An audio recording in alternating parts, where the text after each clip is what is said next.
ښاغلی نثار، د انټرنیټ له عامېدو وروسته پښتو فرهنګ او ژبې یوه نوې وسیله پیدا کړه.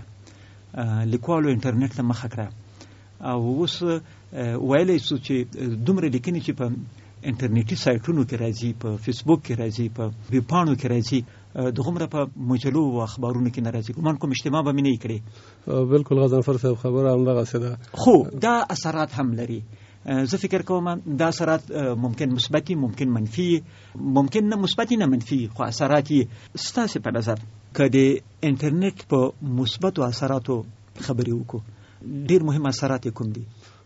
د انټرنیټ مهم اثرات، بلکې دا په خپله یو ډېره مهمه وسیله ده د اطلاعاتو د انتقال، د معلوماتو د انتقال، د اړیکو د تامین، د ارتباطاتو د غځولو پراخولو، او په نهایت کې د ژوند پر ټولو اړخونو کې زموږ د پرمختګ او انکشاف او توسعې لپاره.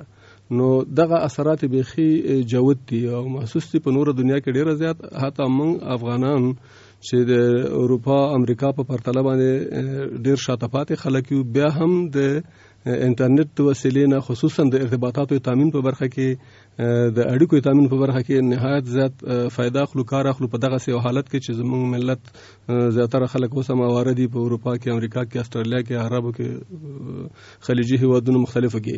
نو په ډېر اسانه سره کورنۍ د خپلو غړو سره، فامیلونو سره اړیکې نیسي، خبرې کوي، صحبت کوي. یعنی هر شیبه چې وغواړي یو شخصي رابطه سره، شخصي استفاده سره، شخصي استفاده. ژبې، ادب او فرهنګ ته بالکل همدغه تاسو چې وویل. اوس په کاناډا کې لیکوال دی، استاد معصوم متک په کاناډا کې دی، استاد شپون په امریکا کې دی. که انټرنیټ نه وای آیا دوی به بیا هم دومره لیکنې کولای لکه اوس؟ زما خو زړه ته نه لویږي، ځکه چې اوس دوی رابطه لري له خلکو سره مستقیمه. بالکل د خلکو رابطه دوی دې ته هڅوي چې دوی باید خپل عکس العمل وښیي د خلکو سره، د خلکو د اړیکو نیولو نه. زه سره سلام کلام کوم، طبعا د ما نه پوښتنه کوي، زه ورته معلومات د وطن پر رابطه کې رانه غواړي ما سره شي، هغه ورکوم. زما چې مشکل وي، ستونزه مې وي، پرابلم، سوال، پوښتنه لرم، زه ورنه پوښتنه کوم، ماته ځواب وایي او دا کار ډېر زر چټک کېږي. نو په دې حساب باندې زموږ ژبه، ادب او فرهنګ باندې چې تاسو د ارتباطاتو نور اخوا کوم خبره وکړله، نهایت زیات تاثیر لري. ځکه زموږ د ژبه، ادب او فرهنګ چې د تکار چې کولو تقریبا یو قسم ته انحصار حالت کې وو. اوس انټرنیټ یا ویبپاڼې، ویبلاګونه، فیسبوک، په دې کې اوس نیغ په نیغه په خپل لیکوال، شاعر، ادیب، هر څوک چې لیکل کوي هغه ورته لاسرسی لري او هر شیبه لیکل کوي، د خلکو سره په رابطه کې دي. مثلا ډېر یو عادي کس هم چې فیسبوک ته لاسرسی لري، په زرونو کسان ملګري لري، ډلې لري، په ګروپونه لري، له هغوی سره هر شیبه په رابطه کې دی. یعنې په ډېر چټکۍ سره په لسګونو پیغامونه، په سوونو، په زرونو پیغامونه تبادله کېږي. نو دا په خپله د معلوماتو دغه تبادله مستقیما زموږ ژبه، ادب، فرهنګ باندې تاثیر لري، د تجاربو تبادله تاثیر لري، د شعر په وده کې، د داستان په وده کې، د مقالې لیکلو په وده کې، په دې ټولو کې تاثیر لري.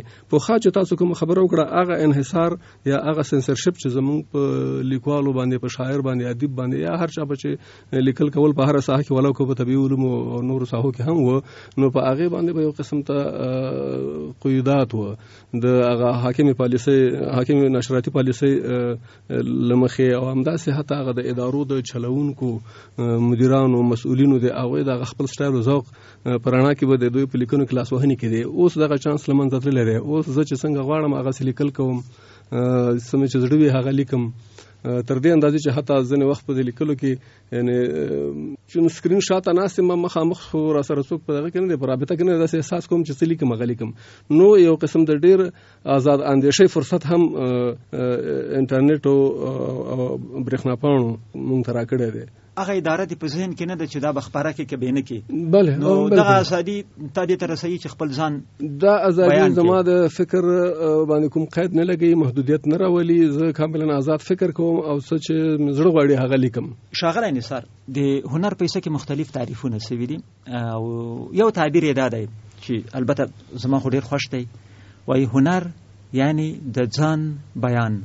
نو کله چې یو درېیمه وسیله په منځ کې، د مجلې مسؤل مدیر، د راډیو چلوونکی، د تلویزیون چلوونکی، د اخبار چلوونکی، د اطلاعات و کلتور وزارت سانسورچی، یا په جامعه کې حاکم ډلې، عرف، عادات و رسوم، کله چې دغه سانسورچیان او دغه بندیزونه او خنډونه په مخ کې، نو زه به ځان څنګه بیان کما یا کې بیانوم دا به ممکن نیمګړی خو انټرنیټ دا فرصت راکوي چې دغه خنډونه تر ډیره حده کم سي او حتی که ووایو په ځینو مواردو کې کولی سو چې بیخي ختم کو.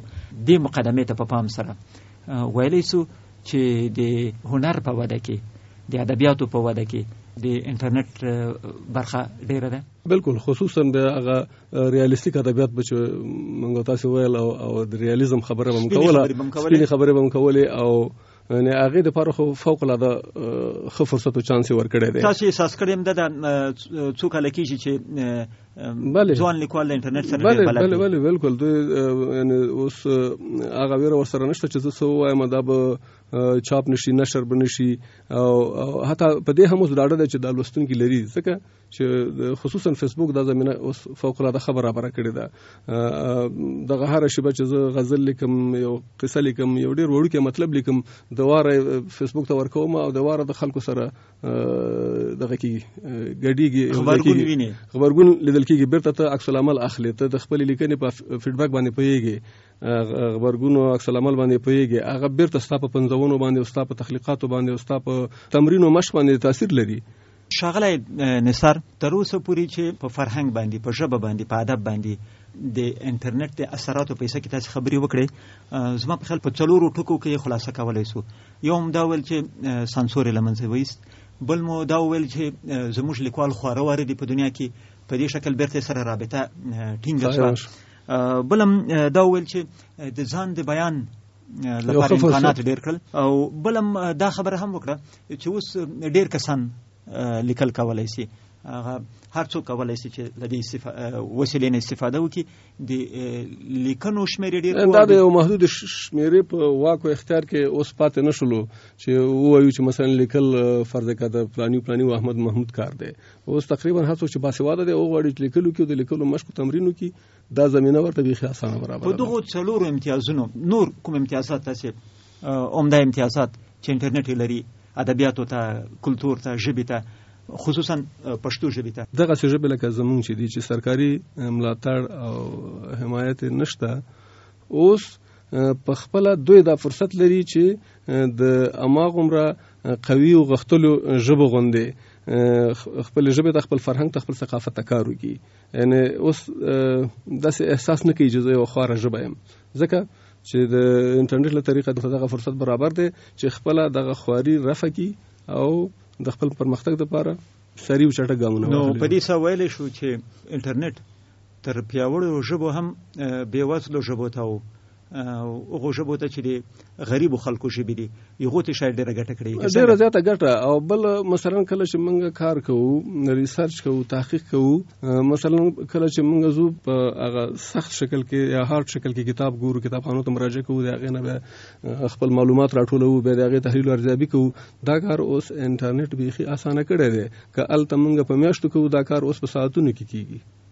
هیڅ شی داسې نشته چې داسې وسیله نشته چې یو څه منفي اړخ هم ونه لري. د انټرنیټ په حصه کې به څه وایاست؟ نو ساید افیکټ خو دوا چې دوا ده چې صحت لپاره ډېر لازمي ده هم لري که نه؟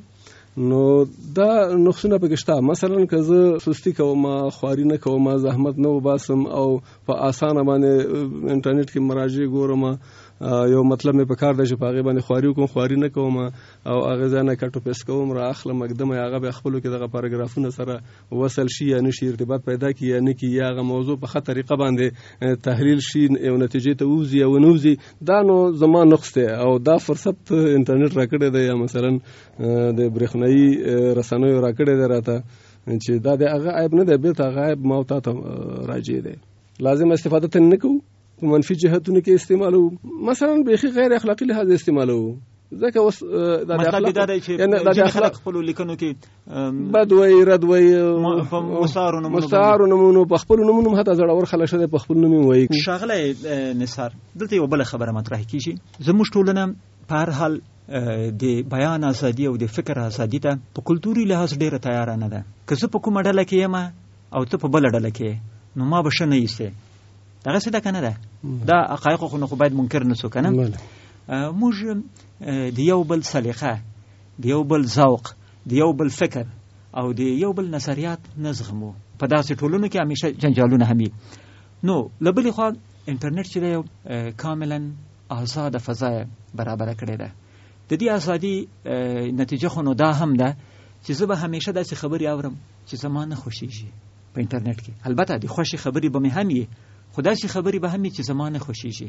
موږ به د یو ملت په حیث، د یوې ټولنې په حیث، د یو فرد په حیث ځینې ارزښونه ځان ته منلي، ځینې اقدار به مو منلي، لیکن په یو بې سانسوره دنیا کې خو داسې خبرې هر لحظه ممکن واورم او ویل ولم چې هغه زما د ارزښونو خلاف دي، زما د اقدارو خلاف دي.